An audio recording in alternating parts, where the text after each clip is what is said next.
This is the wireless trainer cable from RadioLink. I'm using the R6DS receiver. Note the location of the signal wire on the receiver and that it is connected to the PPM bus of the receiver.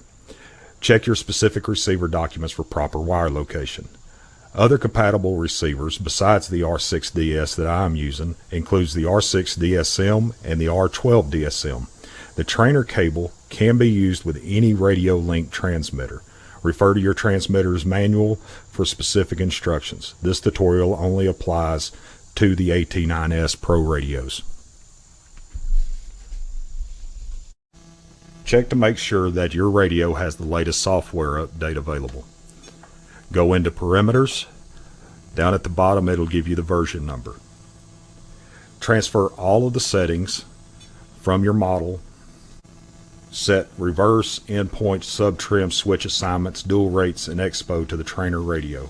Make sure the trainer radio is set up for PPM. To do this, go to System, check your output, make sure it is saying PPM. Connect the wireless trainer cable to the back of your AT9S radio. Ensure that the power is on. Also make sure that this is the only radio powered up. Once the transmitter is powered on, you will notice the red light confirming that it is powered up. Press the bind button on your radio and hold until the light starts flashing and release. Once the light is solid, you know that your radio is bound to this receiver. Press the button twice to get the blue light, which is the PPM S-Bus light function. Your cable is now set. Remove the cable from the radio. Now install the trainer cable to the back of the master radio. You will notice the signal bar on your trainer radio is now active, showing that it is properly bound and communicating. Once connection has been established, enter the trainer function on your master radio. Go into your menus, go to Trainer, go to Mix, where it says I&H, you want to turn that to off. You can then custom tailor what controls you want to allow the trainee to have.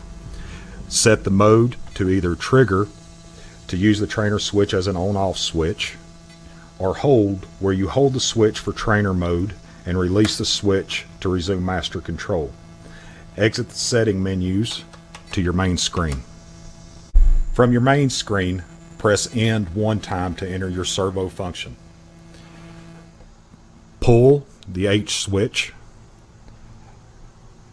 and move the trainer radio's controls and switches that you've allowed to be assigned to ensure proper function. Ground test the aircraft to ensure proper and safe function before flight. For added insurance and easier training, I would recommend adding the BIMA flight controller to the airplane.